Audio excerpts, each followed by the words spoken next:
Well, welcome to this vlog.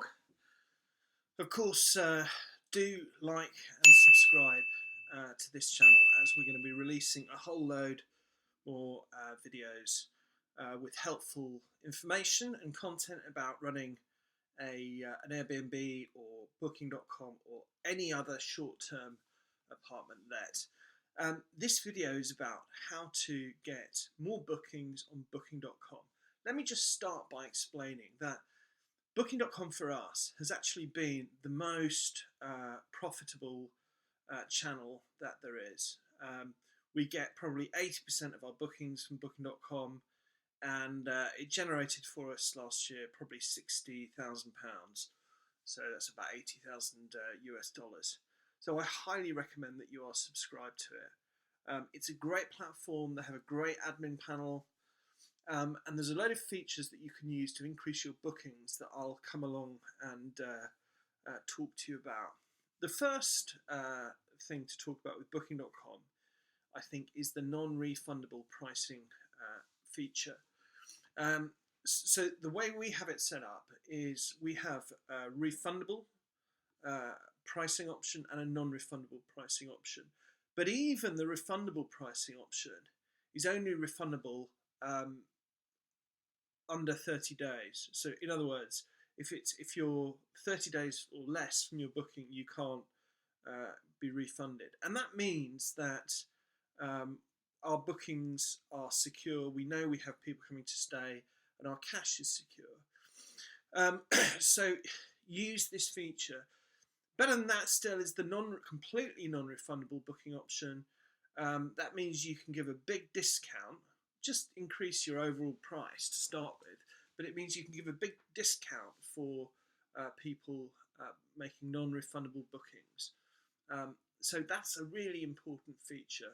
And whereas channels like Airbnb are clamping down on their flexibility of pricing, you still have this ability with Booking.com. The second thing that I would encourage you to do with Booking.com is to set the system up so Booking.com charge the customer. Now, the reason I say this is we're now in November 2019. In September 2019, in the European Union, credit cards charges had to be on a higher level of authentication. It's called 3D secure.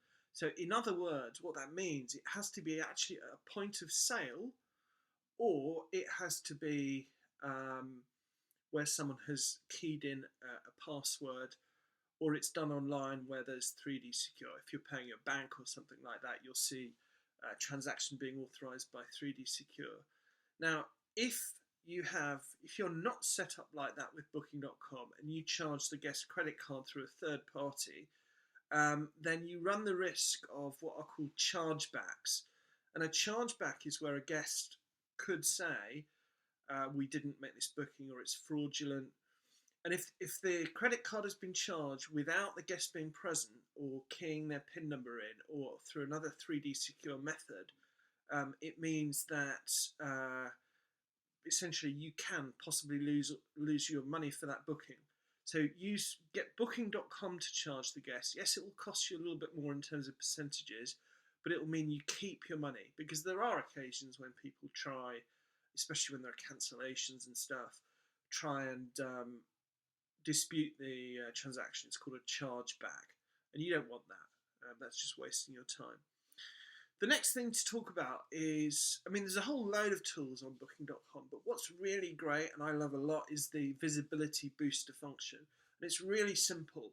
It just means you can increase your commission to rank higher in the search results. And this is incredibly useful. If you have a low period, typically the January to March, April, or if you find you're just in a period where you don't have bookings, it's much better to pay higher commission than to have nights which are unsold and not booked. So use a visibility booster function. We've used it a lot, and we use it a lot of the time, and it really means that we're booked out the whole time. And with all of our apartments, if I look at the last, where are we? November, just about. If I look at the last 10 months, we've had 7 nights across all of our apartments where we've not been booked. So that's really, really helped us a lot. So use that visibility booster function.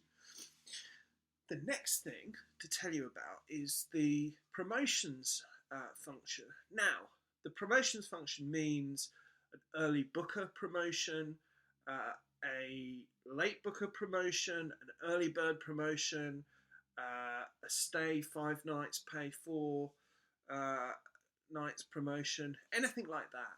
Booking.com have a big feature on this on their site, and they really love it if you use this. This increases your sales rate in their algorithm, and they can then give you the option of becoming a preferred partner, for example. And it also means you get included in their active promotions of your property, be it on Google Ads, be it on their mail outs, whatever it happens to be it on their retargeting of people, your property will be included. So use the promotions, they're really valuable. But at the same time, also make sure that your prices on other channels like Expedia in particular are identical, because Booking.com don't like it if you're charging a guest more to stay with Booking.com and less with Expedia, and they will then rank you lower in their algorithm.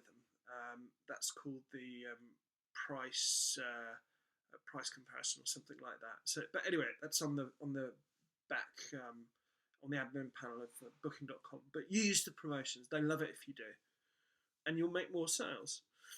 Fourth thing, simple thing, but just use great photographs. There are, in fact, really 3 main things that get people to book at your property: photographs, reviews, and price. And if all of those things are optimized and correct, then you're going to get bookings and get more bookings. So one of the things I do is I do what's called a split test of photographs. And that simply means I show a group of people one set of photographs and then another set of photographs. And I ask them to tell me which they think is best. Do remember that your opinion won't always be right, and other people's opinion really matters and it's important. So do that split test, find out which photographs people like, because the photographs are really the number one thing that people will look at and engage with. And again, on the admin panel, there's a measurement of how effective your photographs are. And at the same time, if your photographs are seen as more effective, you'll be ranked higher. So that's a great thing to do. So use that. And there's a link about all of this in the article. There's a link to the article rather in the description below. So have a look at that. Fifth thing, add as much detail about your property as you possibly can do. If for example you're for breakfast, tell guests. If you have Sky Q, tell guests. If you have 100 megabit internet, tell guests. If you are business ready and you have a trouser press, tell guests. If you have great local amenities and attractions, tell guests. And a lot of this you can do in photographs as well. So take the time to fill out as many details as possible, because this is really, really important to you getting more bookings, which is the name of the game. Okay. Point 6. Now, this is of course a big topic, and I've also put a link in the description below to a whole separate section on getting good reviews. Reviews are essential.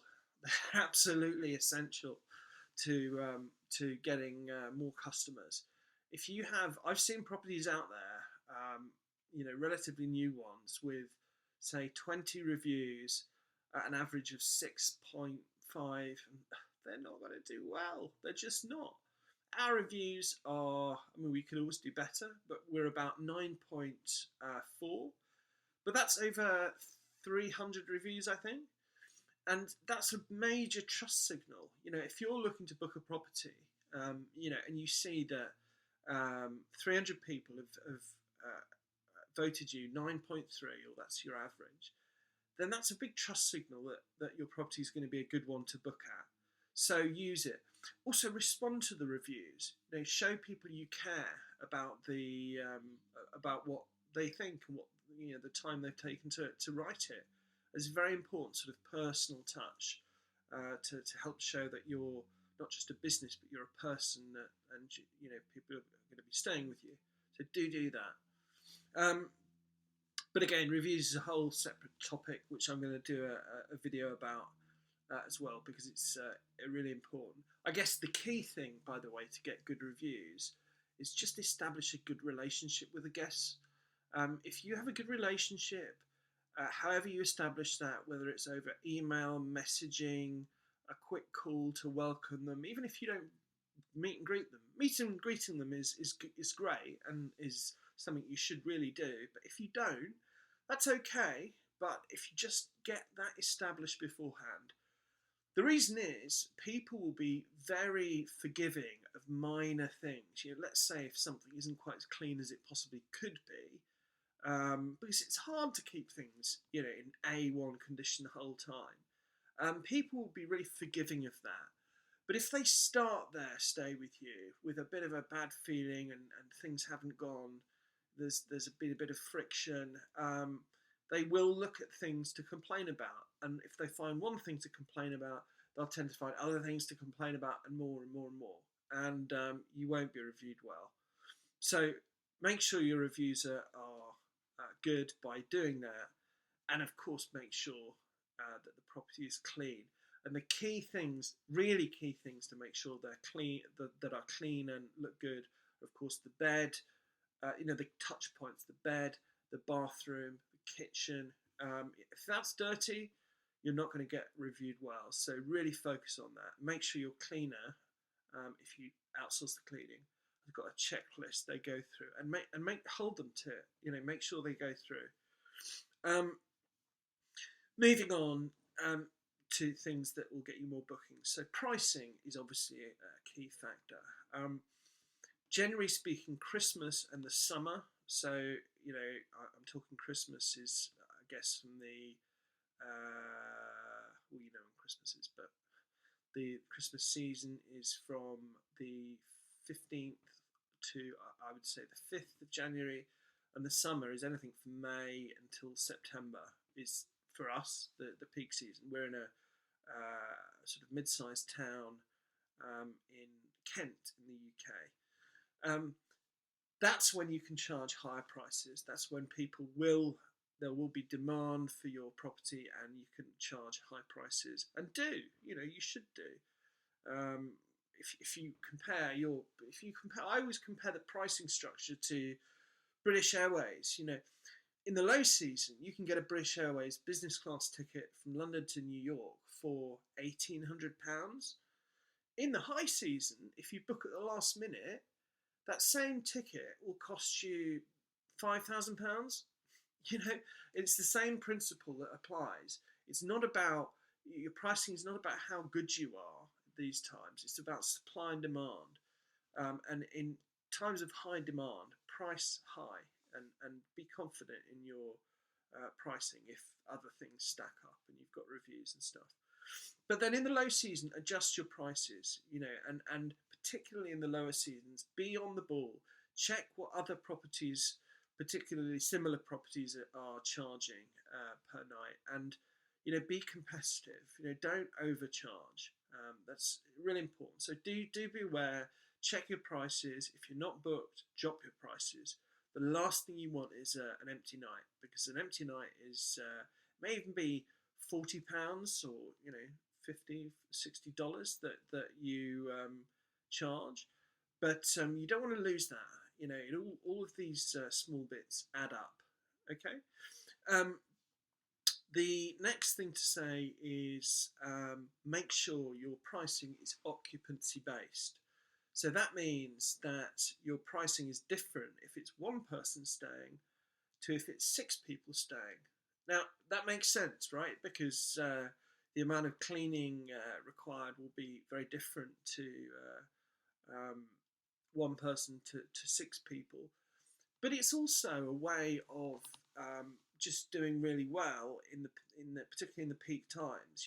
If you've got a family, for example, coming over from Australia that's staying with you because they want to see their family, and there's 4 of them, and your base price is £100 a night for one person, and that goes up to £200 a night for 4 people.